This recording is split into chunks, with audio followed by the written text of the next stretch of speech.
এই আমার ফাইলটা তুলে দে তো। কি হলো, দাঁড়িয়ে দাঁড়িয়ে আমার মুখ কি দেখছিস? কি বললাম শুনতে পাসনি? ফাইলটা তুলে দে।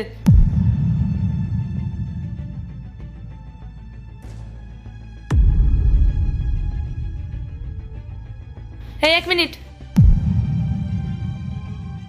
তুই রাগ দেখালি কাকে? তোর তো দেখছি খুব তেজ। দাঁড়া, দেখাচ্ছি মজা।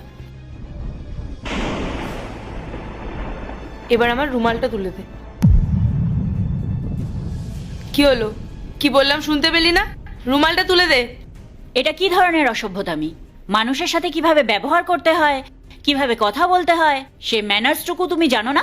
তাই নাকি? এখন তুই আমাকে শেখাবি যে আমাকে কার সাথে কিভাবে কথা বলতে হবে, কার সাথে কিভাবে ব্যবহার করতে হবে?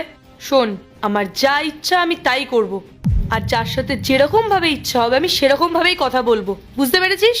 আমার মনে হয় তুই জানিস না যে আমি কে, তাই জন্য এইসব বলছিস।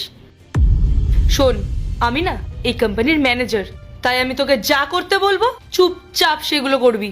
আচ্ছা, তুমি ম্যানেজার? তো ম্যানেজার বলে কি তুমি সবার সাথে এরকম ভাবে ব্যবহার করবে? আর তুমি কি আদৌ জানো যে আমি কে? ও হ্যালো, তুই যেই হোস না কেন সেটা জেনে আমার কোনো লাভ নেই। আর তোকে দেখে আমি খুব ভালো করে বুঝতে পারছি তুই হয়তো এখানে ইন্টারভিউ দিতে এসেছিস। শোন, এখানে তারাই সিলেক্ট হয় যারা আমার কথা মতো চলে। তো তুইও যদি আমার কথা মতো চলিস, তুইও চাকরিটা পেয়ে যাবি।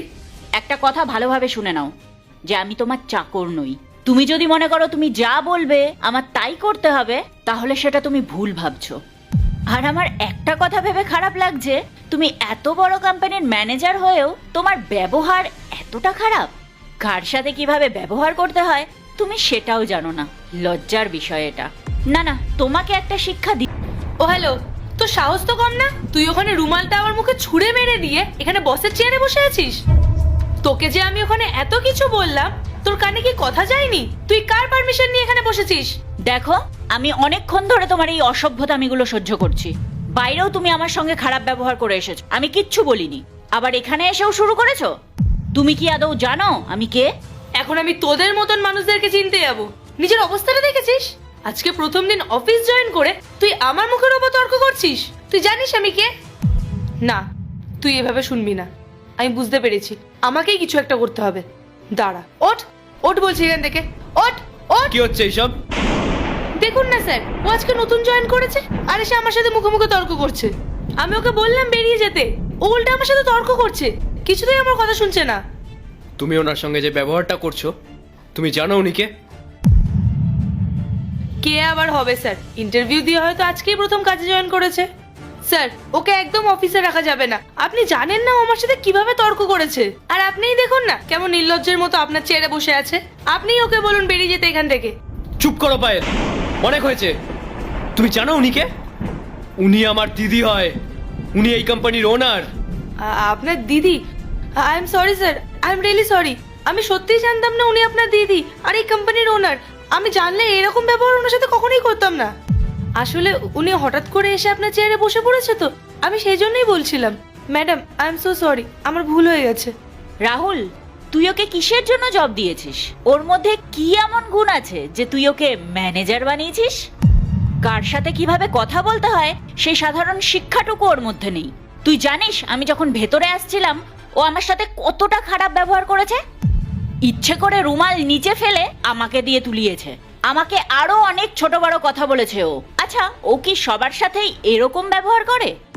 না না ম্যাডাম, আমি একদমই এরকম করি না। আসলে এই অফিসে অনেকেই তো কাজের জন্য আসে।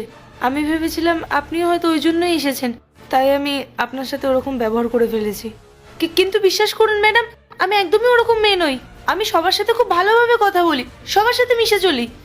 আচ্ছা, তার মানে তুমি আমাকে যা যা বলেছো সেগুলো সব ভুল করে বলেছো? আমি রাহুলের দিদি আর এই কোম্পানির ওনার বলে এখন এগুলো সব তোমার ভুল মনে হচ্ছে? কিন্তু এই কোম্পানির অন্য এমপ্লয় যারা আছে তাদের সাথেও তো তুমি এরকমই ব্যবহার করো। কোন অধিকারে করো এগুলো? কে অধিকার দিয়েছে তোমাকে এরকম করার? বলো। আরে দিদি, ছাড় না। ও তো বলছে ও বুঝতে না পারে তোকে এগুলো বলে ফেলেছে। সত্যি, ও হয়তো জানতো না যে তুই এই কোম্পানির ওনার আর আমার দিদি, ওই জন্যই এইসব বলে ফেলেছে। তুই ওকে ক্ষমা করে দে। না রাহুল, এটা ভুল নয়। আমি ওকে এক্ষুনি এই কোম্পানি থেকে বের করে দেব। আমি চাই না ওর মতো এমপ্লয় এই কোম্পানিতে কাজ করুক। ওর মানসিকতা এত ছোট যে কার সাথে কিভাবে কথা বলতে হয় সেই সেন্সটাও ওর মধ্যে নেই। ওর মতো এমপ্লয় যদি আমাদের কোম্পানিতে কাজ করে তাহলে আমাদের রেপুটেশনটা খুব খারাপ হয়ে যাবে। ম্যাডাম, স্যার প্লিজ এরকম করবেন না। এই জবটা চলে গেলে আমি অনেক বড় বিপদে পড়ে যাব। স্যার, আপনি তো আমার বাড়ির পরিস্থিতি খুব ভালো করে জানেন। বলুন, আমি এখন কোথায় জব পাবো বলুন? আমি আপনার কাছে হাত জোড় করে ক্ষমা চাইছি ম্যাডাম, প্লিজ আমাকে কাজ থেকে বের করবেন না। Shut up! তুমি শুনতে পেলে না দিদি কি বললো? আর এমনি তো এর আগেও না আমি তোমার সম্পর্কে অনেক কমপ্লেন পেয়েছি, কিন্তু আমি তোমাকে কিচ্ছু বলিনি। কিন্তু আজও যদি আমি তোমাকে কিছু না বলি তাহলে সেটা আমার অনেক বড় ভুল হবে। তাই জন্য আমি আর দিদি তোমাকে এই কোম্পানিতে রাখতে পারবো না। তুমি বেরিয়ে যাও এখান থেকে। কিন্তু স্যার, বললাম তো আমি, শুনতে পাচ্ছ না? বেরিয়ে যাও।